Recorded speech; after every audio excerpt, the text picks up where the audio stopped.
Hi, this is Dame Pasty here with your weekly brush up of last week's episode, Book of the Stranger. The Wall. Don't you think Ed is right to question John's moral choice here? I mean, even if John leaves the Night's Watch, the battle against the others will still be fought. Did you see the look on Tormund's face when he sees Brienne? Then the reunion happens.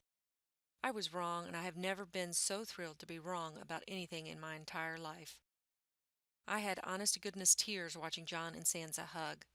Then afterward, Sansa doesn't seem the least bit perturbed that one, John was dead and is now alive again, and two, that the others are on their doorstep. Sansa wants to take Winterfell back, but John says he's done with killing. I like this new, harder version of Sansa. Melisandre avoids telling Davos the whole truth about Shireen yet again. She also says that John is the prince that was promised, and she intends to do whatever he commands. Notice how different she is now. Instead of telling John what to do, she's going to do whatever he tells her. This is a big change and a welcome one. I am beginning to wonder if Davos will ever figure out the truth of what really happened. Next we see Brienne telling Mel and Davos, "Yeah, I killed Stannis. What are you going to do about it?" I enjoyed that for sure. The Vale. Then we go to the Vale where we see Robin trying his darndest to loose some arrows, while the long-suffering Sir Royce looks on. Littlefinger is back and manipulating the little pansy. He manages to castrate Sir Royce while convincing Robin to take the Vale troops north to help Sansa. And what a coinky-dink! Sansa's in need of a few thousand troops right about now. Meereen. Tyrion is meeting with the leading slave masters of Astapor, Yunkai, and Volantis to negotiate peace and cut off the cash flow to the Sons of the Harpy. Missandei and Grey Worm are not happy, and rightfully so, with how much Tyrion is giving up to make peace. Ultimately, I think this peace is a shitty Missouri compromise that won't last, but I also think Tyrion probably knows that, and he already knows what his next move will be. My guess is that he's trying to buy time for Dany to come back. We will have to see if Missandei and Grey Worm will continue to toe the line, and whether the freed people of Meereen will tolerate such a peace deal. Vaes Dothrak. Dario is totally disrespecting Dany, talking about what it's like to ride the dragon, and how Jorah's heart would give out. Did you notice how weak Jorah seems to be getting? And holy crap bucket, Dario saw Jorah's grayscale. You know he'll tell Dany, unless of course Jorah kills him first. If I was Dario, I'd be watching my back. It's kind of endearing in a short bus kind of way how they actually think they can sneak in and rescue Dany, isn't it? Predictably, they run into trouble and a couple of Dothraki, one of whom was taunting Dany in the previous episode, get killed. Meanwhile, Dany is in the house of stinky sour women and not enjoying it. I'm wondering if this Lazarine girl will become another part of her entourage. You might notice a trend with Missandei and now this girl, both young victims of a form of slavery. I can't imagine why in the world Dany would have sympathy for them. Anyway, Dany runs into the boys, but Dany has cooked up a plan so she makes the guys hold off on their quote-unquote rescue. King's Landing. Marjorie is treated to the High Sparrow's backstory. Price is a great actor, but I'm really tired of this character. He is so one note. Then Marjorie gets to see poor Loras, who has lost his shiz and begs her to help make it stop. Will Marjorie do something stupid to help her hopeless brother? Then Cersei stops by Tommen's room and finds Pycelle there. Didn't you enjoy Pycelle's slow-ass shuffle across the room? Then Tommen admits the High Sparrow told him a secret. We don't know what it is right away. Jaime and Cersei go to the small council room and tell Olenna and Uncle Kevin that Marjorie is scheduled to perform a walk of shame, just like Cersei was forced to do. I believe this is a secret that the High Sparrow told Tommen, but it could be something else. Anyway, this is what convinces Olenna and Kevin that they need to confront the High Sparrow with troops as soon as possible to prevent it. I think this is a huge mistake. The High Sparrow told Tommen this secret, whether it's Marjorie doing the Walk of Shame or some other secret. He told Tommen that secret because he knew what a big baby that he was and that Tommen wouldn't be able to not tell his mother. The High Sparrow will be ready for this confrontation. You just watch.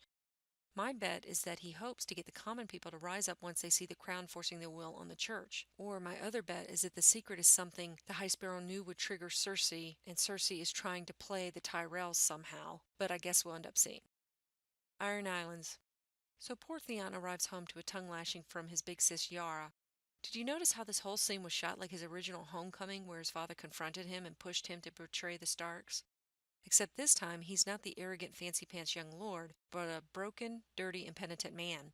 He says he wants to help make his sister become ruler of the Ironborn.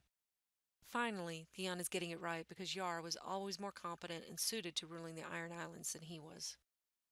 Winterfell. Ramsay does it again. He kills the fierce wildling Osha because he knew who she was and he knew she would try to kill him to save Rickon. Well, that was inevitable, wasn't it, boys and girls? The Wall. The new arrivals are eating dinner with John, Ed, and Tormund, and hilarity ensues. I swear Gwendolyn Christie was trying not to bust out laughing while she watched Sansa peering at what appeared to be a shriveled cock or tongue on her fork. And then Hey, how you doing? the glances between her and Tormund were priceless. I could have sat there and watched Brienne and Tormund's silent interchanges for about another 10 minutes. These good times are interrupted by Ramsay's shitty letter declaring that Rickon is a hostage, that he plans on raping and torturing Sansa and then challenging Jon to come and see. Good gods, when is Ramsay going to die? I hate him with the intensity of 10,000 white-hot suns. And bless this new kick-ass Sansa, she finishes the letter when Jon cannot. Then she insists they gather troops and go home to take Winterfell back. And Jon finally agrees. But they only have 2,000 wildlings, so it looks like Jon and Sansa will be going on a road trip to rally troops from any bannermen who are still loyal to the Starks. Vice Dothrak. This episode closes out with Dany kicking ass and not bothering to take anyone's names. She ends up impressing the hell out of about 100,000 Dothraki by walking out of that conflagration without being burnt. I really liked the way she stood up to the Khals and the confidence she showed, and I liked the fact that she just didn't sit there and wait for Drogon or any of her people to rescue her. Make note now that throughout this episode it has been the women who have shown a backbone when the men are faltering. They're the ones taking responsibility for what they have done or what they should do, and they are rallying their men to continue the good fight. 3 other things that caught my attention. At the end, the camera focused briefly on one Dothraki man. I think his name is Kono. This is one of the Blood Riders who taunted and threatened Dany in previous episodes. Now he's bowing to her. Sounds like a good plan on his part. Odds are good he will end up being her Dothraki general.